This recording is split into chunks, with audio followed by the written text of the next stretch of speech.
Hello, नमस्ते। आप सभी को श्री शिवाय नमस्तुभ्यम। तो दोस्तों, आप भी पूज्य पंडित प्रदीप जी मिश्रा गुरु जी की शिव महापुराण प्रतिदिन श्रवण करते हो और अगली कथा में आपको जाना है। तो मैं आपको बता दूं, अगली कथा झारखंड के रांची में आयोजित की गई है और रांची में शिव महापुराण कथा की शुरुआत होगी 5 मई मंगलवार के दिन और 11 मई सोमवार के दिन कथा का अंतिम दिन होगा। और इस कथा के आयोजक है श्री शिवाला सेवा समिति रांची। और यहाँ पर शिव महापुराण कथा का समय होगा दोपहर में 1 बजे से लेकर शाम के 4 बजे तक। और सबसे महत्वपूर्ण होता है कथा पंडाल का एड्रेस। तो कथा स्थल है फुटबॉल ग्राउंड गौशाला न्यास सुकुर हुट्टू कांके रांची। तो इस जगह पर आप 7 दिन शिव महापुराण कथा का आनंद ले सकते हो। और जो बुजुर्ग है उनको भी शिव महापुराण की कथा श्रवण करनी है, लेकिन कथा पंडाल तक वो नहीं पहुंच सकते, वो आस्था चैनल पर शिव महापुराण कथा श्रवण कर सकते हैं, या फिर आप गुरुजी के चैनल पर भी शिव महापुराण कथा श्रवण कर सकते हो। और गुरुजी के चैनल का नाम है पूज्य पंडित प्रदीप जी मिश्रा सीहोर वाले। तो दोस्तों, हर किसी को कोई ना कोई समस्याएं होती है, तो गुरुजी कथा बांटते समय व्यासपीठ से हर एक समस्या पर हर एक उपाय या फिर शिवलिंग की विशेष पूजा का विधान बताते हैं। तो ऐसी कोई भी समस्या नहीं है कि जिसका उपाय शिव महापुराण में नहीं है। तो गुरुजी के बताए हुए उपाय या फिर शिवलिंग की विशेष पूजा पाठ करके हर एक भक्तों के समस्या हल होते हैं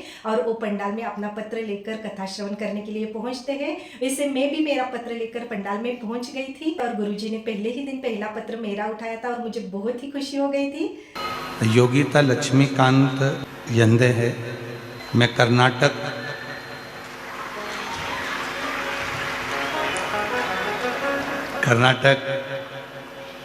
यादगिरी से आई हूँ। आप ही हैं? हिला तो आप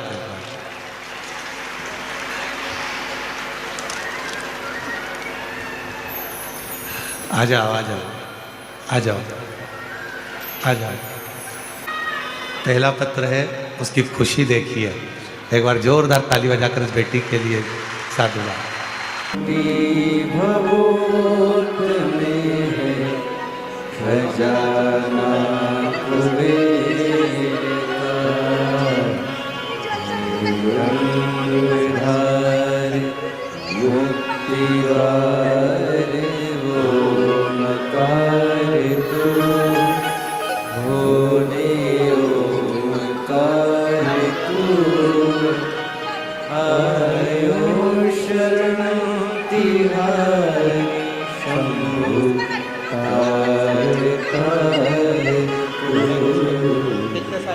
बखान क्या करूं मैं राखों के ढेर का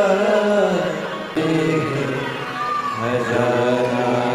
तो 2 बार मैं पुणे में शिव महापुराण की कथा श्रवण करने गई और 2 बार ही मैं व्यासपीठ कर पहुंचकर मुझे गुरुजी के हाथ की बेलपत्र मिली। तो पुणे का पंडाल मेरे लिए तो बहुत ही लकी है। तो शिव महापुराण ने हमें बहुत कुछ दिया है। तो पहले हम मंदिर जाते थे, लेकिन जैसे अभी पूजा हम कर रहे हैं वैसे हम पहले नहीं करते थे। मतलब हमें पहले कुछ भी पता नहीं था कि शिवलिंग की पूजा कैसी करनी चाहिए, शिवलिंग पर जल कैसे चढ़ाना चाहिए। तो शिवलिंग पर जल चढ़ाने से पहले जलाधारी के सीधे साइड में गणपति जी का स्थान होता है, वहां पर जल चढ़ाना होता है। और जलाधारी के लेफ्ट साइड में कार्तिकेय का स्थान होता है, वहां पर जल चढ़ाना होता है। गणेश जी के और कार्तिकेय के बीच में एक छोटी सी लाइन होती है जहाँ से जल बहकर जाता है, वहां पर होता है शिव जी के छोटी कन्या अशोक सुंदरी का स्थान, वहां पर जल चढ़ाना होता है। उसके बाद शिवलिंग के सामने थोड़ा सा जल चढ़ाना होता है, वहां पर होता है पार्वती माता का हस्तकमल। पार्वती मैया के हस्तकमल पर जल चढ़ाने के बाद हमें शिवलिंग पर जल चढ़ाना है। इसके बाद शिवलिंग के ऊपर जो जलाधारी होती है ना, वहां पर जल चढ़ाना। वहां पर होती है शिव जी की 5 कन्या, जिनका नाम है जया, विषहरा, शामली बारी, दौतली, देव। तो वहां पर थोड़ा सा जल चढ़ाना है। उसके बाद जो चरण नंदी का आगे होता है ना, उस पर थोड़ा सा जल चढ़ाना है। तो इस तरह से हमें शिवलिंग पर जल चढ़ाना चाहिए। तो दोस्तों, शिव महापुराण कथा श्रवण करने से पहले भी मैं मंदिर जाती थी, लेकिन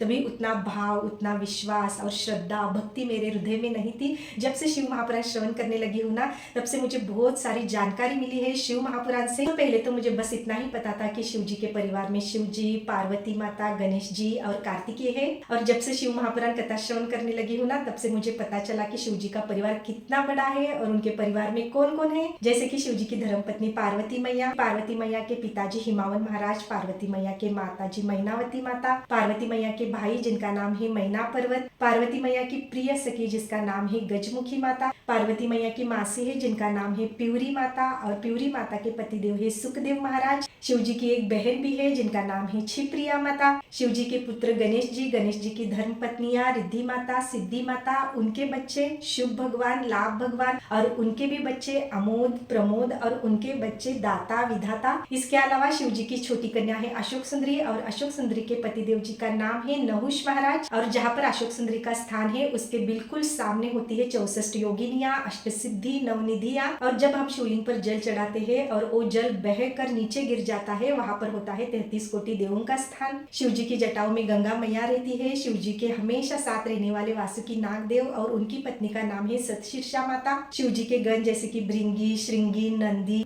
और नंदी की धर्म पत्नी है सुयशा माता। नंदी के पिताजी है शिलाद मुनि। तो ऐसी बहुत सारी बातें मैं जान गई हूँ शिव महापुराण से। पशुपति व्रत क्या होता है, वो कैसे करना चाहिए, 7 दिनों के प्रदोष का क्या महत्व होता है, प्रदोष का व्रत हमें कैसे करना चाहिए, जिनको संतान की प्राप्ति नहीं हो रही है उनके लिए क्या उपाय है और वो सही तरीके से कैसे करना है, या फिर आपको किसी कार्य में सफलता नहीं मिल रही है तो उस पर हमें क्या उपाय करना चाहिए, रात के 9:15 वाला उपाय किस लिए करना चाहिए, किसी भी रोग पर कौन सा उपाय हमें सही तरीके से करना चाहिए, अगर किसी के शरीर पर सफेद दाग या फिर काले दाग रहे तो उस पर क्या उपाय करने चाहिए। बहुत प्रयास करने के बाद भी किसी की शादी नहीं जम रही है तो हमें अशोक सुंदरी की जगह पर 7 बेलपत्री को लाल चंदन लगाकर रख देना है। तो गुरुजी हमें हमेशा हर एक समस्या पर विशेष उपाय, विशेष पूजा पाठ का विधान बताते रहते हैं। तो दोस्तों जितना भी मुझे शिव महापुराण से मिलता है ना, तो मैं लोगों तक को पहुंचाती हूँ और उनको मैं पूजा पाठ का विधान या फिर उपाय बताती रहती हूँ।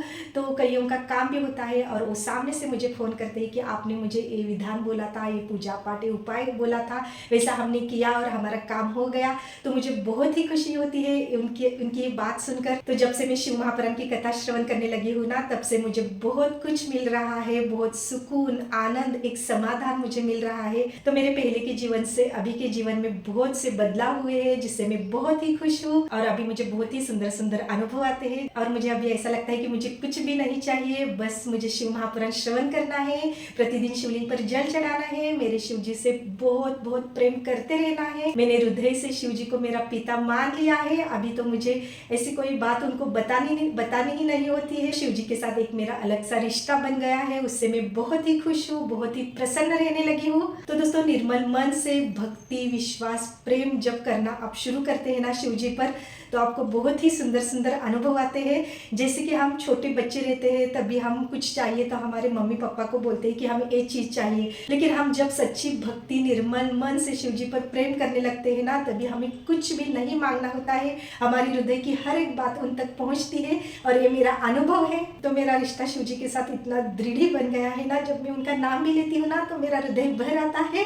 तो मुझे शिव जी ने बहुत कुछ दिया है। तो मेरे जीवन का लक्ष्य इतना ही है कि हर एक व्यक्ति को मुझे शिवालय तक पहुंचाना है, शिव महापुराण के बारे में बताना है, बहुत सारे छोटे मोटे उपाय, पूजा पाठ कहकर उनको समस्याओं से मुक्त कराना है। तो दोस्तों आपको भी कोई समस्या है और उस समस्या पर कौन सा उपाय सही तरीके से कैसे करना है आपको पता नहीं, तो आप मुझे आपकी समस्या कमेंट करें और आपकी समस्या का कौन सा उपाय है, वो उपाय सही तरीके से कैसे करना है उसके बारे में मैं जानकारी आपको जरूर दूंगी, उस पर वीडियो जरूर बनाऊंगी। तो दोस्तों मेरे भोले बाबा के बारे में, शिव महापुराण के बारे में जितना भी मैं बात करूँ ना उतना कम ही है। तो आपको ये वीडियो कैसा लगा जरूर कमेंट करना, अच्छा लगा तो लाइक कर देना, चैनल पर नहीं हो तो सब्सक्राइब करके सपोर्ट कर देना। मिलते हैं अगली वीडियो में, तब तक के लिए श्री शिवाय नमस्तुभ्यम।